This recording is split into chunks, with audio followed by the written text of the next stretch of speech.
Have you ever done this? You set your alarm for 5 a.m. You go to bed with big plans. Tomorrow, you will change your life. The room is dark. The bed is warm. Then the alarm rings. 5 a.m. Your eyes stay closed. Your face tightens. You reach out, not to wake up, to stop the sound. Snooze. Just a few more minutes. Say it quietly in your mind. Just a few more minutes. Those minutes feel small. They feel harmless, but they are not, because this moment decides more than your morning. It decides your direction. You fall asleep again. The alarm stops. When you wake up, it's late. 8 a.m., maybe later. Your heart feels heavy. Not tired, guilty. You tell yourself, I'll try again tomorrow. Does this sound familiar? You are not lazy. You are not broken. You are human. Many people say, I'm not a morning person. I need my sleep. But listen carefully. This story is not about waking up early. It is about what happens before the world wakes up. This is the story of a man who had almost nothing. No money, no education, no connections. Only one small choice and one quiet hour. His name was Thomas. Thomas lived in a small industrial town. Factories worked day and night. So did he. Thomas was 32 years old. He worked as a night security guard. Every evening he arrived at work at 8. Every morning he left at 6. Tired, drained. His pay was just enough to survive. He lived in a tiny one-room apartment, a mattress on the floor, a weak light bulb, a broken fan. His clothes were old, his shoes were worn, but the hardest part was not the money. It was the feeling of being stuck. Every morning as Thomas walked home, the town was waking up. He saw lights turn on, families eating breakfast, children getting ready for school, men in clean shirts leaving for office jobs. And Thomas thought, is this all my life will be? Walking home while everyone else walks toward their dreams? Thomas worked hard, very hard, but hard work alone was not changing anything. He slept during the day, worked at night. The world moved forward. He felt like he was moving backward. One thought kept returning. There has to be another way. But what? Stay with me, because the answer did not come from motivation. It came from a moment just like the one in the image, a moment at 5 a.m., and that moment changed everything. Pause.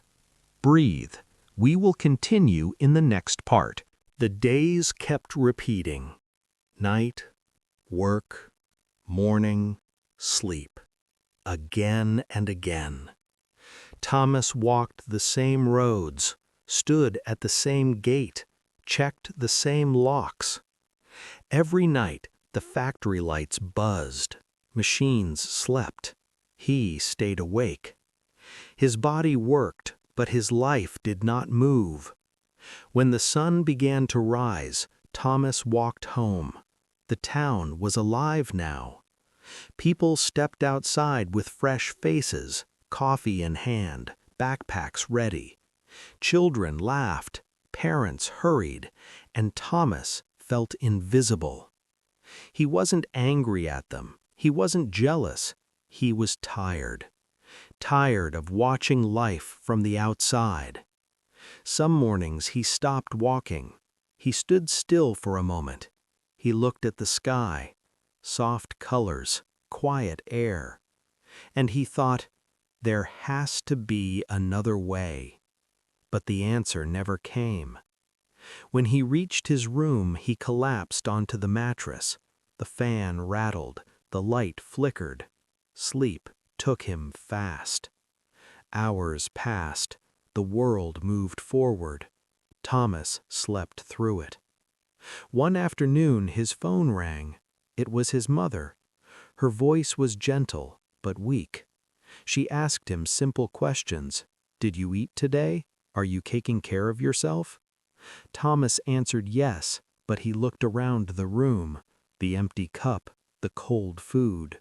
The truth felt heavy. Before the call ended, she said something softly. My son, don't waste your life. The words stayed. That night at work, Thomas could not focus. He walked the fence slowly. He checked the same corners, but his mind was somewhere else. He thought about time, where it was going, where his life was going. He realized something. He was working hard, but he was never building. He was surviving. That was all. Survival keeps you alive, but it does not move you forward. When his shift ended, the sky was still dark. The air was cold. Thomas stood outside the factory gate. It was quiet. Then he looked at his phone. The time said 5 a.m. For a moment, he did nothing. Then he whispered to himself, "This can't be all." The words were not loud, but they were real. And that moment, that quiet moment, was the beginning, not of success, but of a decision.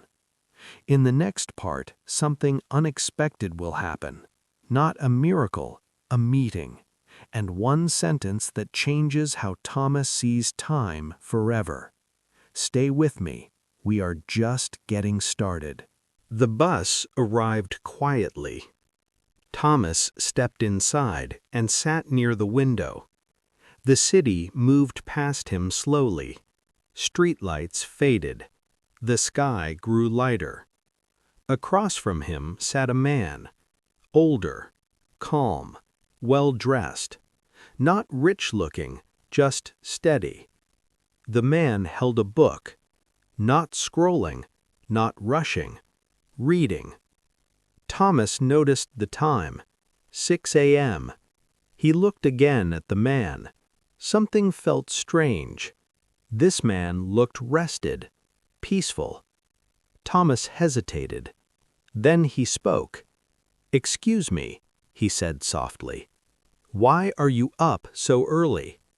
The man smiled.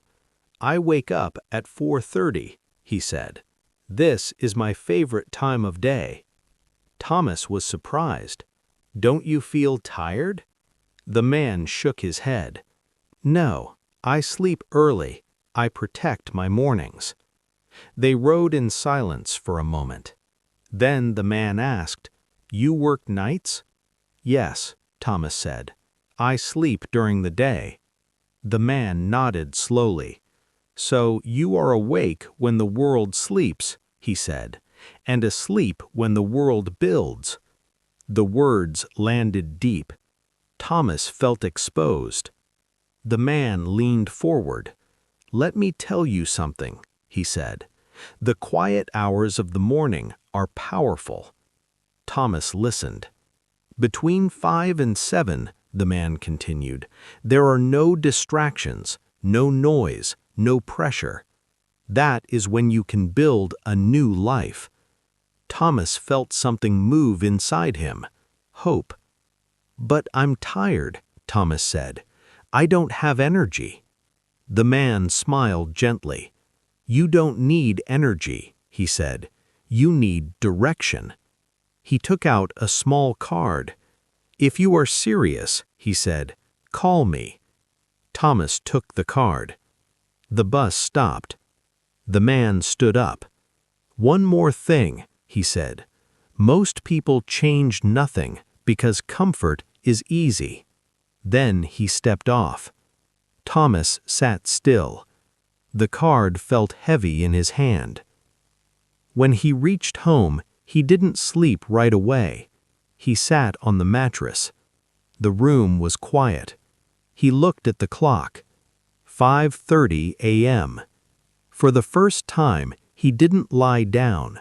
He sat there, thinking, not dreaming, deciding. In the next part, Thomas will try something small, something uncomfortable. and something that begins to shift his life. Stay with me. This is where action begins. That night, Thomas did not fall asleep easily. His body was tired, but his mind was awake. The bus, the words, the card in his pocket, they kept returning. When he finally slept, it felt light, too light. Then the alarm rang. 5 a.m. The sound felt louder than before. His eyes opened, not fully, but enough. His body resisted. Every part of him wanted to turn over. Just a little more sleep. Just today. He sat up, slowly. His feet touched the floor. Cold, real. He stayed there for a moment, breathing. Then he stood. That was it. No motivation, no excitement, just movement. The room was quiet. The fan was still. The light was soft. Thomas did not know what to do, so he did something simple. He sat at the small table. He opened his phone, not to scroll, to learn. He searched for something useful, something practical. He chose a basic skill, nothing fancy, just a start. The minutes passed slowly. His eyes burned. His mind wandered, but he stayed. At 6 a.m., he stood up again. He walked outside. The air was cool. The street was empty.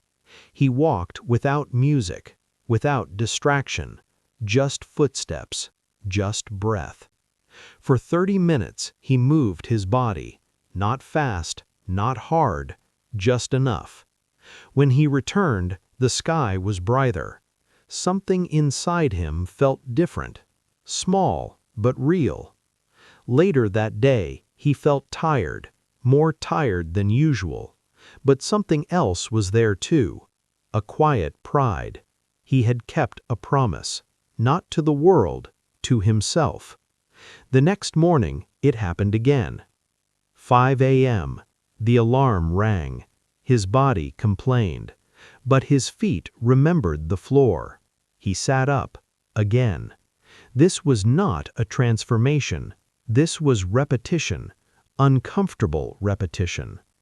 Days passed. The mornings stayed hard, but they also stayed his. No one watched, no one clapped, but something was being built, not outside, inside.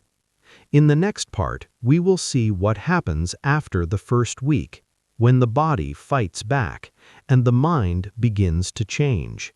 Stay with me. This is where discipline is born. The first few days felt strange, not exciting, not inspiring, just hard. Thomas woke up at 5 a.m. again and again. His body did not like it. His eyes burned. His head felt heavy. Some mornings he sat on the bed and stared at the wall. He asked himself, "Why am I doing this?" No one was watching. No one would know if he stopped. That made it harder. By the third day, his legs felt weak. By the fourth day, his mood changed. He felt irritated. Small things annoyed him. At work, the night felt longer. The lights felt brighter. The silence felt louder. His mind started to argue. "You're tired. This is too much. You can start later."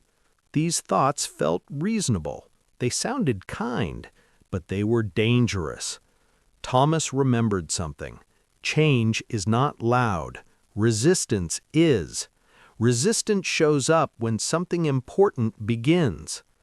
On the 5th morning, the alarm rang. He did not move. He lay there, still. The bed felt warm, safe. 5 minutes passed. Then he sat up, not because he wanted to, because he promised. He did not feel strong. He felt stubborn. That was enough. He learned something important that week. Discipline is not energy. It is a decision.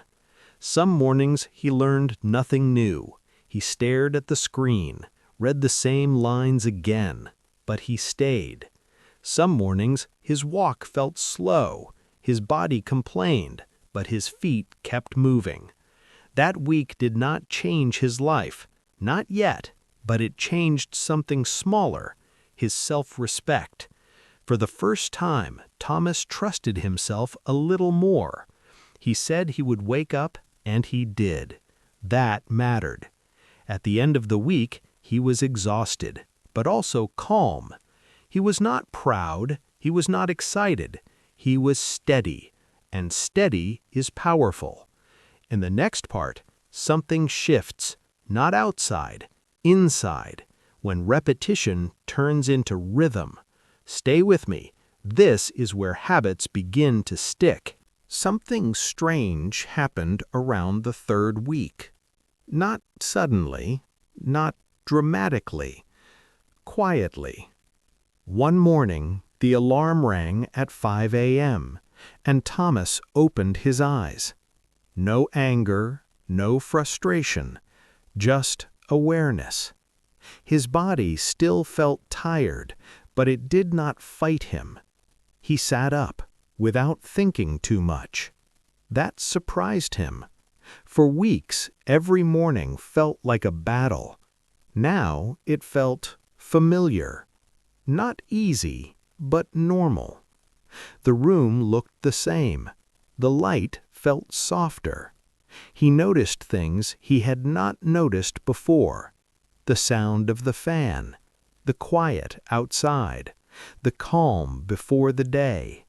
He sat at the table and began learning. His focus lasted longer now. His mind wandered less. He understood more than he did before, not because he was smarter, because he was consistent. After learning, he went outside. The morning air felt different. Not colder, not warmer, just comfortable. His steps felt lighter, his breathing steadier. He realized something important. His mornings were no longer something he had to survive. They were something he expected. And expectation is powerful. Later that night at work, he noticed a change. He was still tired, but he was calmer, more patient, more present. Small problems did not bother him as much. He listened better. He thought more clearly. Nothing in his life had changed yet. Same job, same pay, same room, but he was changing, inside. On the 21st day, Thomas woke up 2 minutes before the alarm. He lay there, still. Then he smiled. Not because life was perfect, but because he knew something. This habit was becoming part of him. He was no longer forcing himself to wake up. He was becoming someone who wakes up. And that difference matters. In the next part, the learning begins to connect. Not just time spent, but understanding. Stay with me. This is where momentum grows. Something began to change in the quiet hours. Not outside. Inside Thomas's mind. For weeks he had been learning, reading, watching, practicing. Most of it felt confusing. Words did not stay. Ideas slipped away. But one morning, something clicked. He was sitting at the table, light coming through the window.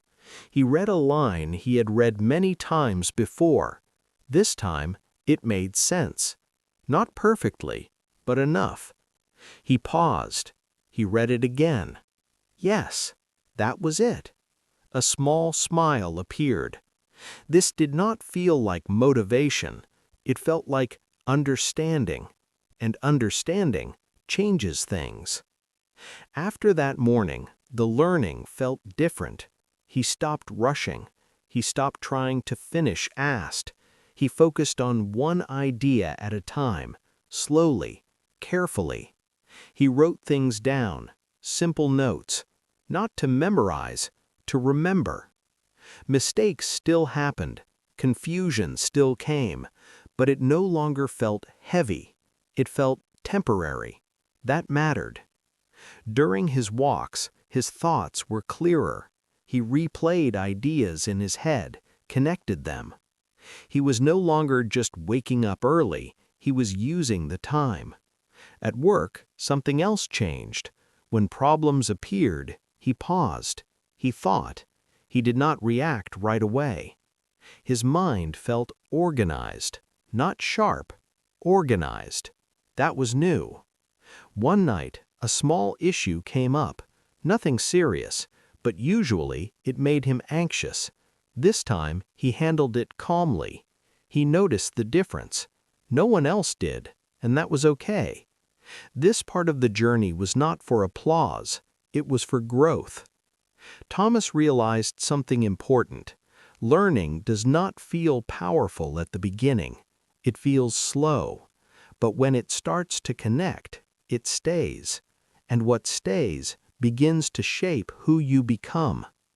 In the next part, the changes will become visible. Not dramatic, but noticeable. Stay with me. This is where confidence quietly begins. People began to notice something. Not at first, slowly. Thomas walked differently now. Not faster, steadier. His shoulders were more relaxed, his eyes more open. He still woke up early. He still felt tired sometimes, but his energy felt cleaner, not rushed, not anxious, clean. During his mornings, he learned with purpose. He no longer jumped from one thing to another. He chose one skill and stayed with it. That focus mattered. When problems came, he did not panic. He paused. He thought. Then he acted. This was new. At work, the nights felt shorter, not because time changed, because his mind did. He listened more carefully. He missed fewer details. Small mistakes stopped happening. People noticed that too.